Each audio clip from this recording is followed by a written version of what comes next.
দুর্গাপুরে গরু কাণ্ডে গ্রেফতার মূল অভিযুক্ত। ধানবাদ থেকে গ্রেফতার বিজেপি নেতা পারিজাত। ধৃতকে দুর্গাপুর মহকুমা আদালতে পেশ করা হয়েছে। 31শে জুলাই দুর্গাপুরের গ্রামন ব্রিজ মোড়ে গরুর গাড়ি আটকায় পুলিশ। বিজেপি যুবনেতা এবং গরু পাচারের অভিযোগ তোলে বিজেপি যুবনেতা পারিজাত গঙ্গোপাধ্যায়। গাড়ি আটকে যে অভিযোগ আনা হয় এবং সেই অভিযোগ তোলে বিজেপি নেতা পারিজাত বন্দ্যোপাধ্যায়।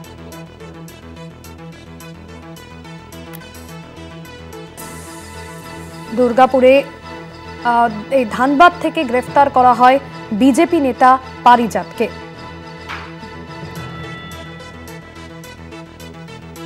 দুর্গাপুরে গরু কাণ্ডে গ্রেফতার পারিজাত বন্দ্যোপাধ্যায়। এর আগেও বেশ কয়েকজনকে গ্রেফতার করা হয়েছিল।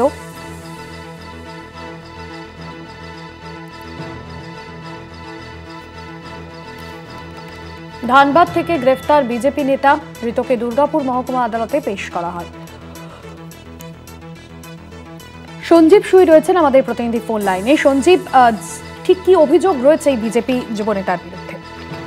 দেখো, এই ঘটনা ঘটে 31শে জুলাই যে ঘটনা ঘটে, যে বাঁকুড়ার আশুরিয়া হাট থেকে গরু কিনে বেশ কয়েকজন মানুষ তারা ফিরছিলেন একটি ম্যাটাডোর ভ্যানে করে, এবং দুর্গাপুরে কোকোবান থানা এলাকার গ্যামন ব্রিজ মোড়ে তাদেরকে পারিজাত গাঙ্গুলি, যিনি বিজেপির যুব নেতা, তিনি এবং তার কিছু কর্মী সমর্থকেরা তারা এই গাড়িকে আটকায়। তারা অভিযোগ তোলে যে গরু পাচার হচ্ছে এবং কাগজপত্র দেখতে চায়, এবং সেখানেই তারা থেমে থাকেনি। তাদেরকে হাত পা বেঁধে মারধর করা, কান ধরে উঠবস করানো, রাস্তায় হাঁটিয়ে নিয়ে যাওয়া, নানানভাবে শারীরিক এবং মানসিকভাবে তাদেরকে অত্যাচার করে। এবং এইটা চলে প্রায় 2 ঘন্টা ধরে। এই ঘটনা চলে, পথচলতি মানুষ তা ক্যামেরাবন্দি করেন এবং বিভিন্ন সোশ্যাল মিডিয়াতে এই ঘটনা ছড়িয়ে পড়ে। পরে পুলিশ গিয়ে ঘটনার অবস্থা নিয়ন্ত্রণে আনে।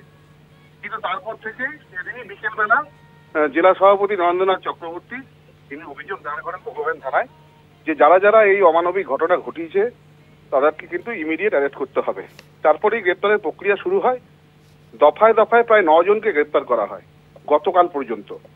এরপরে আজ ভোর রাতে পারিজাত গাঙ্গুলিকে কোনোভাবেই পুলিশ ট্রেস করতে পারছিল না বিভিন্নভাবে।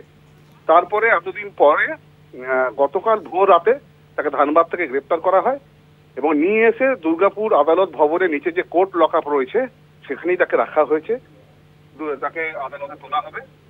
ইতিমধ্যে সেই প্রক্রিয়া শুরু হয়ে গেছে এবং যাতে পারিজাত গাঙ্গুলি যেহেতু বিজেপির যুব নেতা, এই ঘটনা নিয়ে কিন্তু নিন্দা আগেও জানিয়েছেন এখানকার যিনি পশ্চিমের বিধায়ক আছেন বিজেপির লক্ষণ ঘুরুই, কিন্তু তারপরেও পারিজাত তখনও গ্রেপ্তার হয়নি। তারপরে গ্রেপ্তার আজ হয়েছে।